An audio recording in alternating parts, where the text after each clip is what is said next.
Bob and Larry took advantage of a midweek day off to ride up north to eastern Tennessee, Monroe County, and the Cherokee National Forest to try out some of the forest roads they had passed by on previous occasions.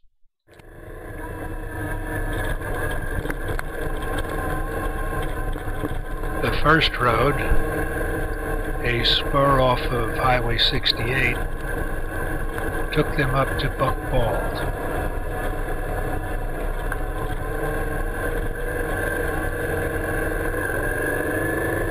They found the summit of the Bald to be well maintained, offering views in almost every direction. Unfortunately, the view included some rather threatening clouds, promising the possibility of rain later on. Larry got up on a picnic bench to take in the panorama.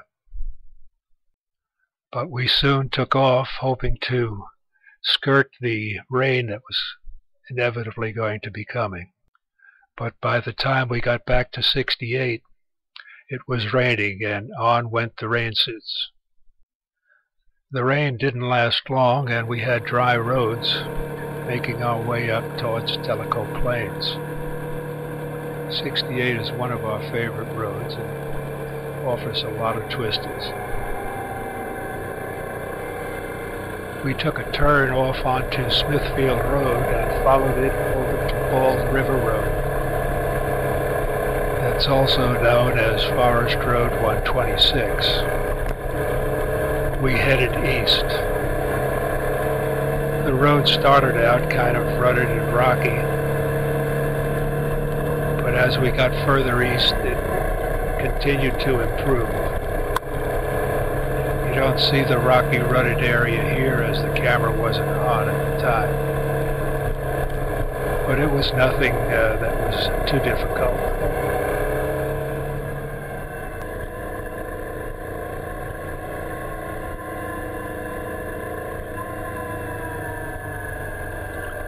It was mostly hard-packed and without much deep gravel on turns.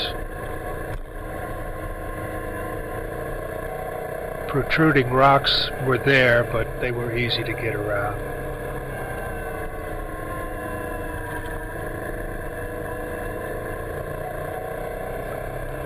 As we got further east, we came to a spur road that leads up to Wachisi Mountain. We had read the ride reports about Wachisi Mountain, and they strongly recommended that heavy dual sport bikes not attempt it. So when we got to the spur road, I chickened out on the V-Strom, and Larry went up to the top on his KLR to see what it was all about.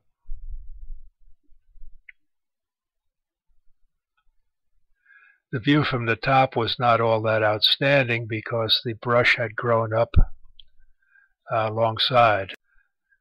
But his presence on the top was enough to attract a couple military helicopters that circled overhead and kind of followed him down the forest road. We're not quite sure what all that meant.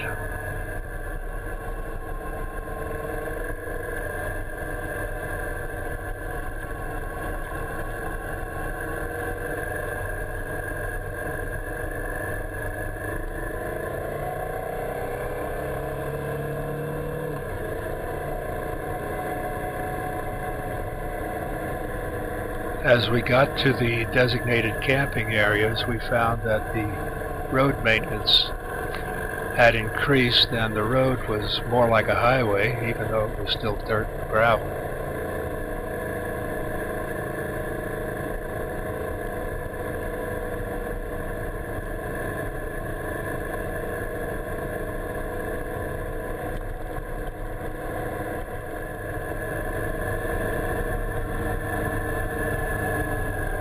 Nearing the end of Bald River Road, we came across the first vehicles we had seen since starting out.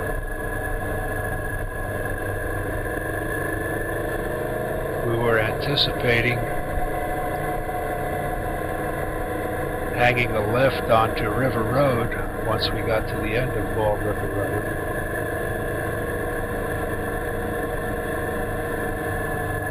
And Larry was up there waiting for me.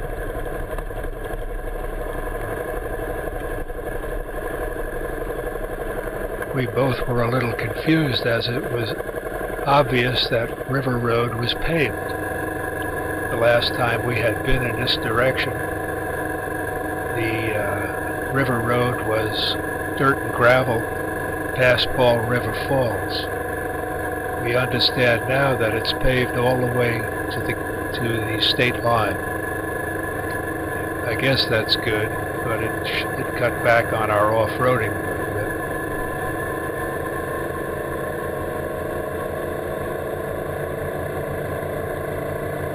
We passed through the Spivey Cove and North River camping areas.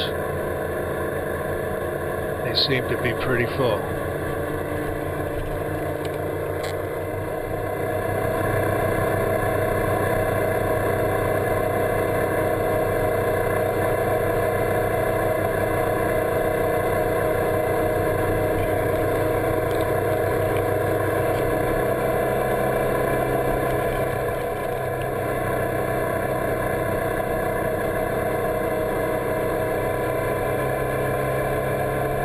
Just short of Bald River Falls, we came across an interesting sight.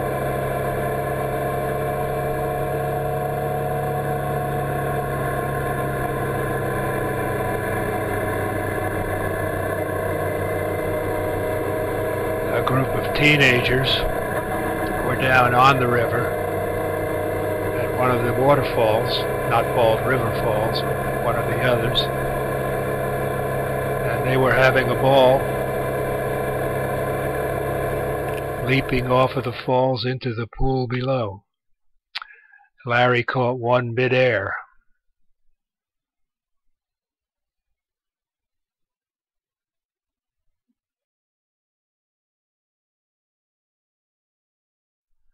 We stopped at Bald River Falls, parking in the designated area for motorcycles.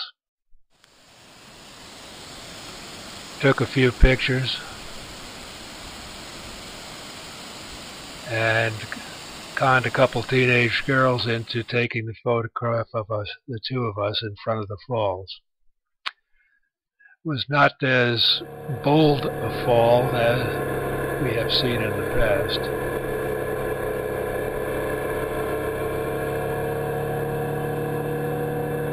We continued on River Road, where it hooks up to the Cherahela Parkway, and headed over to Tellico Plains to get some lunch. We ate at the Nut and Fancy, which was okay. Big hamburgers, very juicy. And then we headed over to the local Chevron station to air up the tires for the ride home.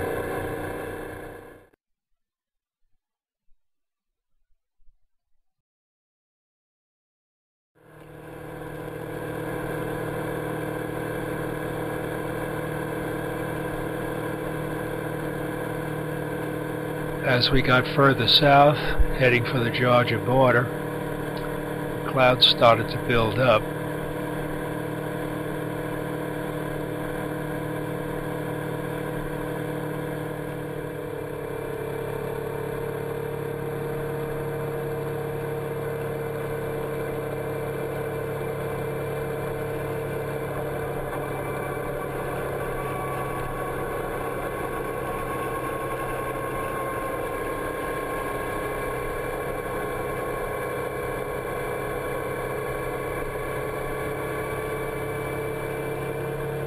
By the time we got on to 515 in the Blue Ridge area, it was looking pretty threatening.